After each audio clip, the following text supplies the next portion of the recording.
അങ്ങനെ രാവിലെ പോ. അർജുനെ കാണണോ? ആ ചേച്ചിയെ കാണണോ? കാണണോ? ഇപ്പൊ പോണോ? ഇപ്പൊ തന്നെ പോണോ?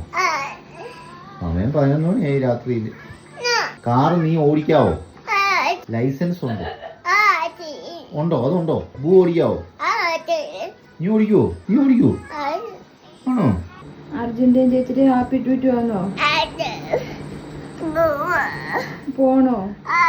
ഈ പാദയാത്രയ്ക്ക് തന്നെ പോണോ? രാവിലെ പോ. ഇല്ല നമുക്ക് പോകാം. ഇപ്പൊ പോകാം. നമുക്ക് പോകാം. കഴിയാതെ നമുക്ക് പോകാം. ഓക്കെ.